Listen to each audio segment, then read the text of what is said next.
Opposition leader Punjab assembly Ahmed Khan Bhachar کا کہنا ہے کہ پی ٹی آئی پر پنجاب میں ظلم و ستم جاری ہے۔ ہمارے رہنماؤں اور کارکنان کے خلاف مقدمات بنائے جا رہے ہیں۔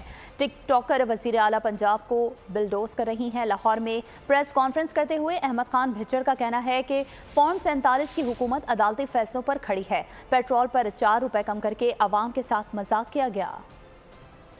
تحریک انصاف پنجاب میں جو ظلم و ستم اس پہ جاری ہے، جہاں ہم جاتے ہیں، جہاں ہمارے 10 ورکرز اکٹھے ہوتے ہیں، ان پہ پرچے دے دیے جاتے ہیں اور بغیر کسی وجہ کے اٹھا لیے جاتے ہیں۔ پروٹیسٹ کرنا یا احتجاج کرنا ہر جماعت کا حق ہے۔ محترمہ جو چیف منسٹر ٹک ٹاکر چیف منسٹر ہیں، جس طرح وہ پنجاب کو بلڈوز کر رہی ہیں، رات کو انہوں نے ایک اعلان کیا کہ 15 روپے پیٹرول سستا کیا۔ یہ تو مجھے اندازہ ہو گیا تھا کہ ان کے پاس کوئی اختیار نہیں ہے۔ یہ ٹک ٹاکر گورنمنٹ ہے، فارم 47 کی گورنمنٹ ہے، اور جو پیٹرولیم کا انہوں نے اعلان کیا وہ بھی اسی طرح ہوا کہ رات کو کچھ اور ہوا، اور فارم 47 میں تو اس کو کہوں گا اسی پہ عمل درآمد ہو گئے، صبح کچھ اور اعلان ہوا۔ یہ عوام کے ساتھ کیا مذاق کر رہے ہیں؟ سبسکرائب کریں اور بیل دبائیں تاکہ کوئی خبر رہ نہ جائے۔